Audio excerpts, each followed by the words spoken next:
తన కెరీర్లో తెలుగు సినిమా ఇండస్ట్రీలో ఎంతో ప్రతిష్టాత్మకమైన సినిమాగా అభిమానులందరూ భావిస్తున్న గౌతమిపుత్ర శాతకర్ణిలో వెనుకడిగైన రాజుగా నటిస్తున్నారు బాలకృష్ణ. ఎట్టి పరిస్థితుల్లో 2017 సంక్రాంతికి ఆ సినిమాని థియేటర్లోకి తేవాలని కష్టపడుతున్న బాలయ్య జార్జియా, మొరాకాల్లో వార్ ఎపిసోడ్స్, మధ్యప్రదేశ్ షెడ్యూల్లో మ్యాక్సిమం షూటింగ్ పార్ట్ని కంప్లీట్ చేశారట.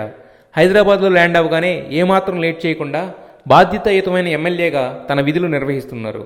ఈ మధ్య సోషల్ మీడియాను బాగా వాడుతున్న బాలయ్య వరద బాధితులకు, వర్షాల వల్ల ఇబ్బంది పడుతున్న వాళ్ళని ఆదుకోవాలని, మార్పు అనేది ఒకరితోనే మొదలవుతుందని ఇన్స్పిరేషనల్ మెసేజెస్ ఇచ్చారు.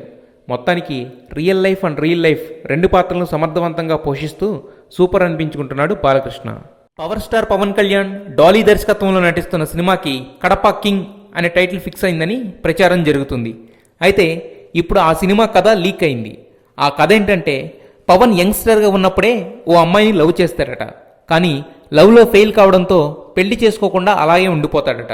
కానీ